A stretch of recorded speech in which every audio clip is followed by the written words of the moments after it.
Sugar cane juice ఒక natural drink. ఇది health improve చేస్తుంది, హెల్త్ బెనిఫిట్స్ ఎక్కువగా ఉంటాయి అనుకుంటున్నారా? ఈ రోజు నన్నైతే ఒక పేషెంట్ డైరెక్ట్గా అడిగారు, మేడం షుగర్ కేన్ జ్యూస్ని పాతకాలంలో పేగుల సమస్యలు, క్యాన్సర్ ట్రీట్ చేయడానికి కూడా వాడేవాళ్ళంట కదా అని నన్ను అడిగారు. Sugar cane juice sugar patients తీసుకోవచ్చా? తీసుకోవడం వల్ల కలిగే హెల్త్ బెనిఫిట్ లేకపోతే రిస్క్ల గురించి మనం ఈ వీడియోలో డిస్కస్ చేద్దాం.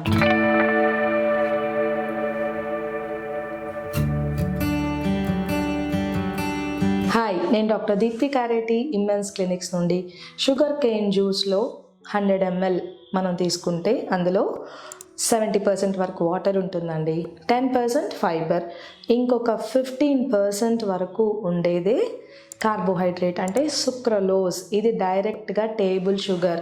ఒక చిన్న గ్లాస్ తాగుదాము, ఎండాకాలం నీరసం వస్తుంది, షుగర్ పేషెంట్స్కి చాలా మంచిదంట అనుకుని మీరు ఒక 250 ml షుగర్ కేన్ జ్యూస్ తీసుకుంటే అందులో 12 teaspoons వరకు మీరు షుగర్ తీసుకున్నట్టు లెక్క. అంటే డేంజరస్గా షుగర్ లెవెల్స్ పెరిగిపోయే అవకాశాలు ఉంటాయి.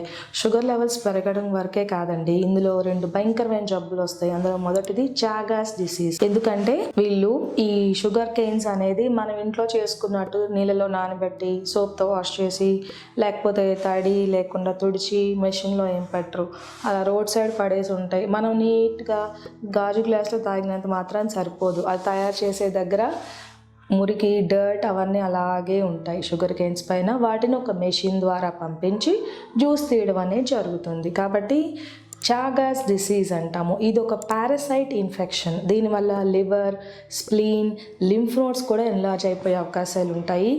రెండవ డిసీజ్ లెప్టోస్పైరోసిస్. ఇది బ్యాక్టీరియల్ ఇన్ఫెక్షన్ ఆఫ్ బ్లడ్. దీనివల్ల ఫీవర్, బాడీ పెయిన్స్, తలనొప్పి, కొంతమందిలో లంగ్ ఇన్ఫెక్షన్, మెనింజైటిస్ అంటే బ్రెయిన్ ఇన్ఫెక్షన్స్ కూడా వచ్చే అవకాశాలు ఉంటాయి. కాబట్టి sugar patients sugar cane juice తాగకుండా ఉంటేనే మంచిది. అది మాకు దాహం వేస్తుంది ఎండాకాలంలో అంటే మీరు చల్లగా నీళ్ళు తీసుకోండి, కొండలో నీళ్ళు తాగండి, మజ్జిగ తాగచ్చు, లేకపోతే కొన్ని సబ్జా గింజలు వేసుకుని ఆ వాటర్ కూడా తాగితే మీకు షుగర్ లెవెల్స్ పెరగకుండా ఉంటాయి. ఎటువంటి సైడ్ ఎఫెక్ట్స్ కూడా రావు డయాబెటిక్ పేషెంట్స్కి.